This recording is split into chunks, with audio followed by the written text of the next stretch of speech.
There was a great five-star general and president, Dwight D. Eisenhower, who once said, "Though force can protect an emergency, only justice, fairness, and consideration, and cooperation can finally lead men to the dawn of eternal peace."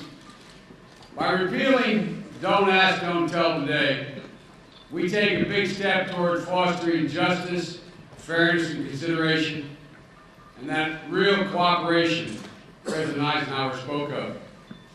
This fulfills an important campaign promise the President and I made, and many here on this stage made, and many of you have fought for a long time. Repealing a policy that actually weakens our national security, diminishes our ability to have military readiness, and violates the fundamental American principle of fairness and equality. That exact same set of principles that brave gay men and women will now be able to openly defend around the world.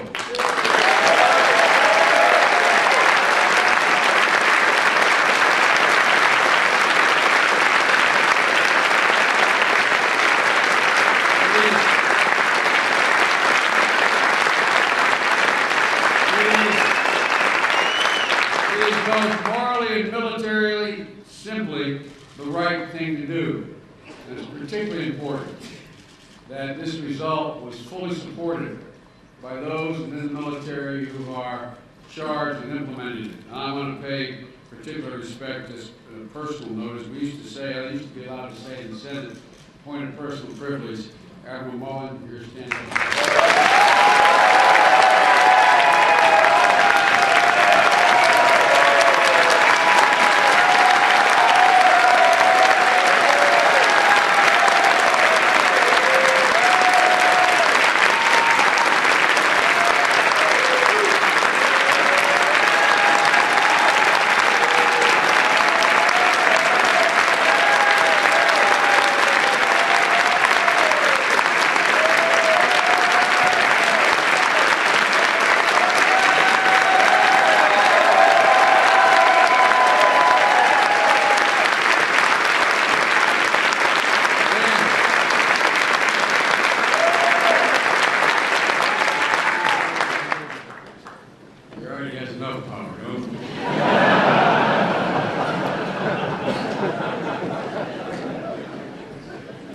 It couldn't have been done without these men and women leading our military, and certainly it could not have been done without the steady, dedicated, and persistent leadership of the President of the United States.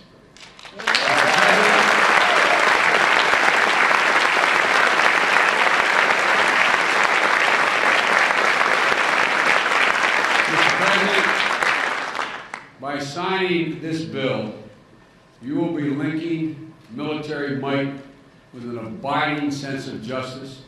You'll be projecting power by promoting fairness and making the United States military as strong as they can be at a time we need it to be the strongest. Ladies and gentlemen, the President of the United States of America, the Commander-in-Chief, Barack Obama.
I am just overwhelmed. This is a very good day.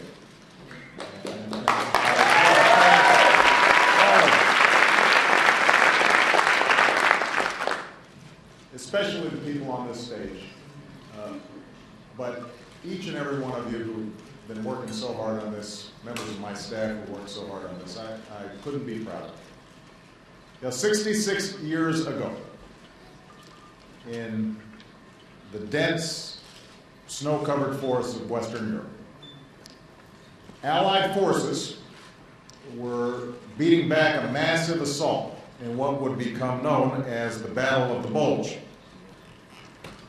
And in the final days of fighting, a regiment in the 80th Division of Patton's Third Army came under fire. The men were traveling along a narrow trail. They were exposed, and they were vulnerable. Hundreds of soldiers were cut down by the enemy. And during the firefight, a private named Lloyd Corwin tumbled 40 feet down the deep side of a ravine. And dazed and trapped, he was as good as dead.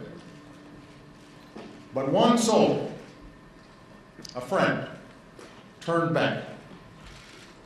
And with shells landing around him, amid smoke and chaos and the screams of wounded men, this soldier, this friend, scaled down the icy slope, risking his own life to bring Private Corwin to safer ground. And for the rest of his years, Lloyd credited this soldier, this friend, named Andy Lee, with saving his life, knowing he would never have made it out alone. It was a full 4 decades after the war, when the two friends reunited in their golden years, that Lloyd learned that the man who saved his life, his friend Andy, was gay. He had no idea, and he didn't much care. Lloyd knew what mattered. He knew what had kept him alive, what made it possible for him to come home and start a family and live the rest of his life. It was his friend. And Lloyd's son is with us today. And he knew that valor and sacrifice are no more limited by sexual orientation than they are by race, or by gender, or by religion, or by creed.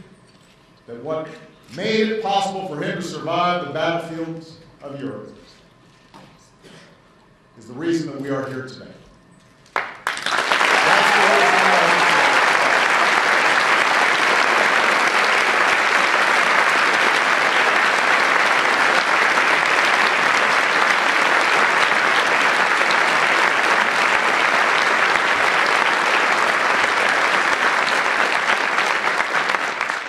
This morning, I am proud to sign a law that will bring an end to Don't Ask, Don't Tell.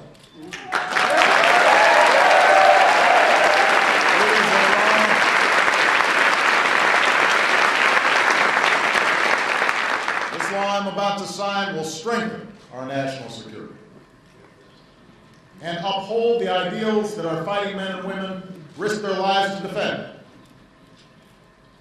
No longer will our country be denied the service of thousands of patriotic Americans who were forced to leave the military, regardless of their skills, no matter their bravery or their zeal, no matter their years of exemplary performance, because they happen to be gay. No longer will tens of thousands of Americans in uniform be asked to live a lie or look over their shoulders in order to serve the country that they love.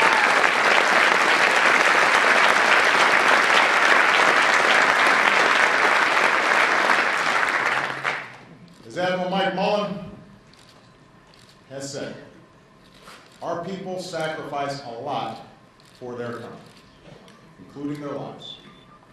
None of them should have to sacrifice their integrity as well. Yeah.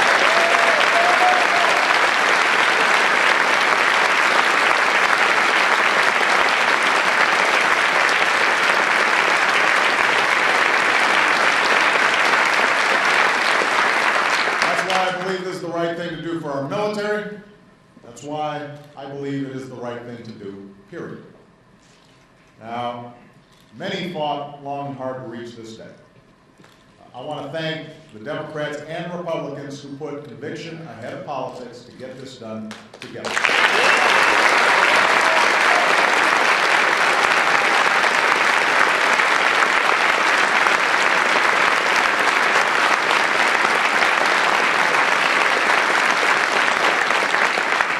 I want to recognize Nancy Pelosi.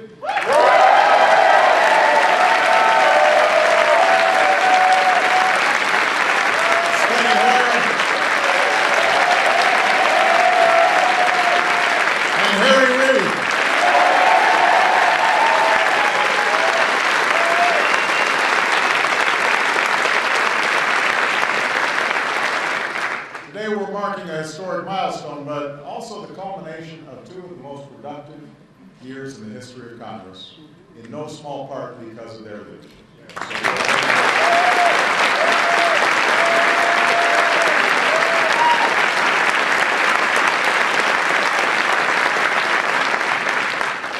I want to thank Joe Lieberman.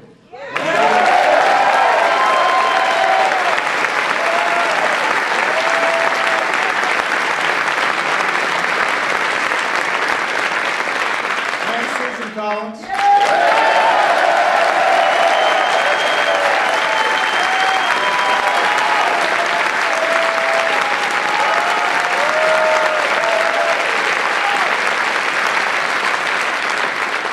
I think Carl Levin's still working.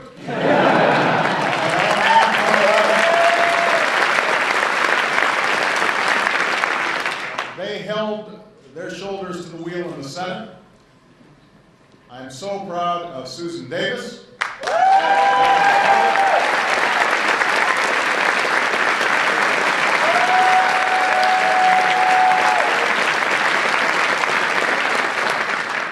And a guy you might know, Barney Frank.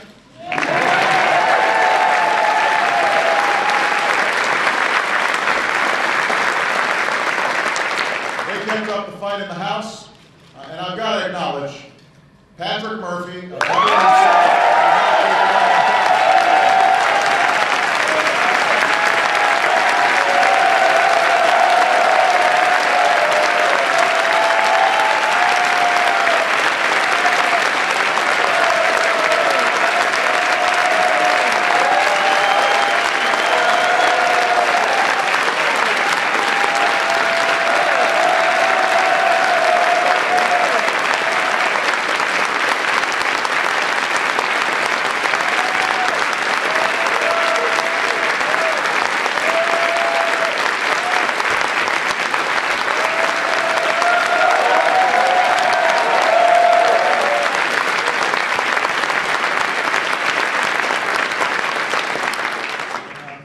I also want to commend our military leadership. Ending Don't Ask, Don't Tell was a topic in my first meeting with Secretary Gates, Admiral Mullen, and the Joint Chiefs. We talked about how to end this policy. We talked about how success in both passing and implementing this change depended on working closely with the Pentagon, and that's what we did. 2 years later, I am confident that history will remember well the courage and the vision of Secretary Gates.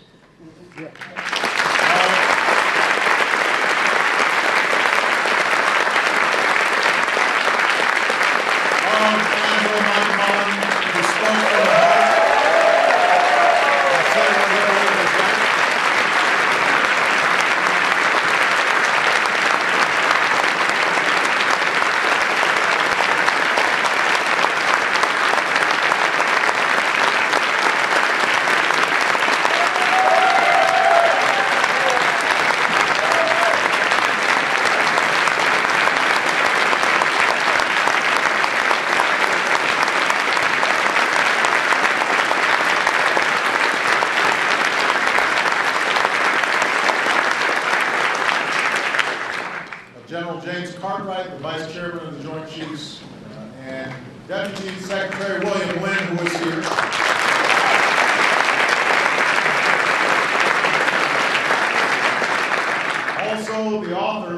Pentagon's review, Jay Johnson and General Carter Hand, who did outstanding and meticulous work.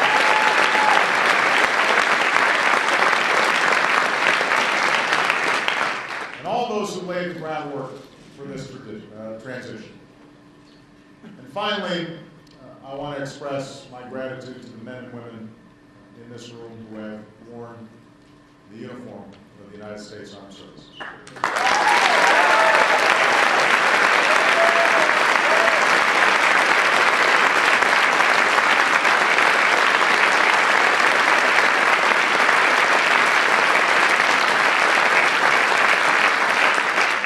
I want to thank all the patriots who are here today. All of them who were forced to hang up their uniforms as a result of Don't Ask, Don't Tell, but who never stopped fighting for this country, and who rallied, and who marched, and fought for change. I want to thank everyone here who stood with them in that fight. Because of these efforts, in the coming days, we will begin the process laid out by this law.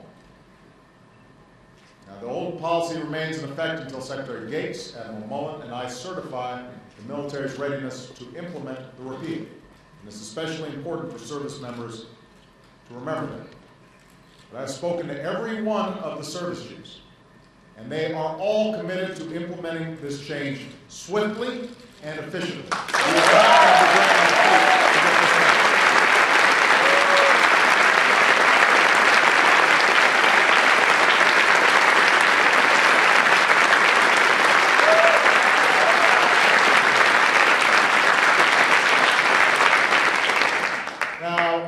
With any change, there's some apprehension.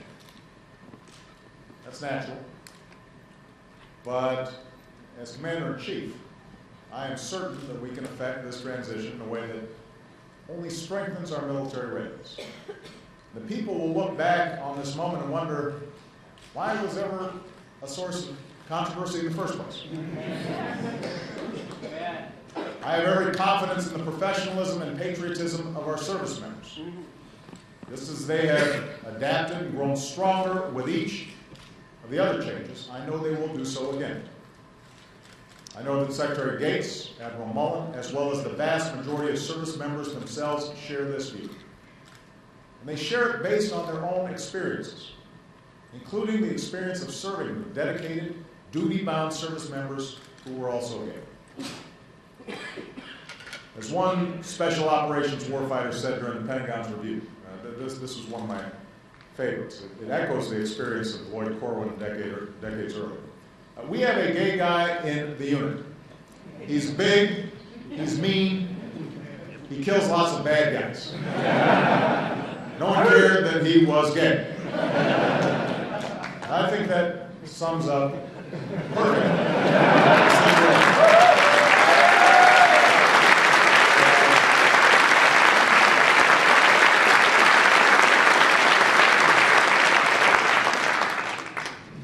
Finally, I want to speak directly to the gay men and women currently serving in our military. For a long time, your service has demanded a particular kind of sacrifice. You've been asked to carry the added burden of secrecy and isolation, and all the while you've put your lives on the line for the freedoms and privileges of citizenship that are not fully granted to you. You're not the first to have carried this burden. For while today marks the end of a particular struggle that has lasted almost 2 decades, this is a moment more than 2 centuries in the making. There will never be a full accounting of the heroism demonstrated by gay Americans in service to this country. Their service has been obscured in history. It's been lost to prejudices that have waned in our own lifetimes. But at every turn, at every crossroads in our paths, we know gay Americans fought just as hard, gave just as much to protect this nation and the ideals for which it stands. There can be little doubt. There were gay soldiers who fought for American independence, who consecrated the ground at Gettysburg, who manned the trenches along the Western Front, who stormed the beaches of Iwo Jima. Their names are etched into the walls of our memorials. Their headstones dot the grounds at Arlington. And so, as the first generation to serve openly in our armed forces, you will stand for all those who came before you. And you will serve as role models to all who come after. And I know that you will fulfill this responsibility with integrity and honor, just as you have every other mission with which you've been charged. And you need to look no further than the servicemen and women in this room. Distinguished officers, like former Navy Commander Zoe Dunn.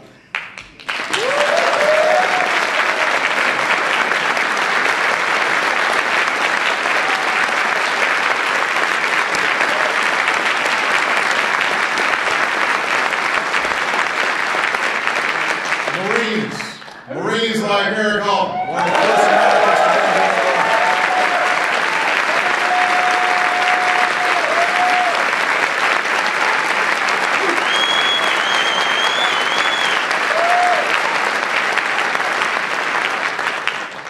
Army. Leaders like Captain Jonathan Hopkins, who led a platoon into northern Iraq during the initial invasion, quelling an ethnic riot, earning a Bronze Star with valor. He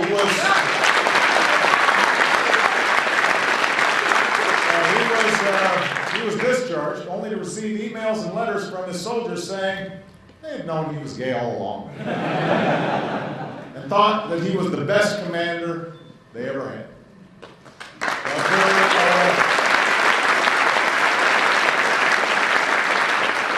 There are a lot of stories like these. Stories that only underscore the importance of enlisting the service of all who are willing to fight for this country. That's why I hope those soldiers, sailors, airmen, Marines, and Coast Guardsmen who've been discharged under this discriminatory policy will seek to re-enlist once the repeal is implemented.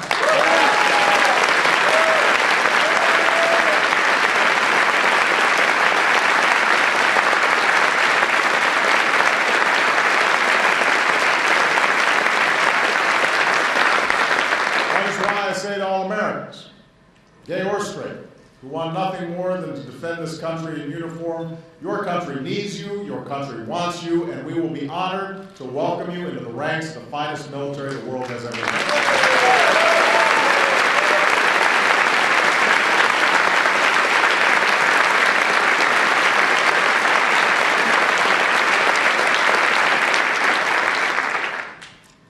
Some of you remember I visited Afghanistan just a few weeks ago. And while I was walking along the roadblock, there was a big crowd, about 3,000. A young woman in uniform was shaking my hand, and other people were grabbing and taking pictures. She pulled me into a hug, and she whispered in my ear, "Get, don't ask, don't tell, done." And I said to her, "I promise you I will. For we are not a nation that says, don't ask, don't tell. We are a nation that says, out of many, we are one. We are a nation that welcomes the service of every patriot. We are a nation that believes that all men and women are created equal. Those are the ideals that generations have fought for. Those are the ideals that we uphold today. And now is not the sign is still in the water.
Good job.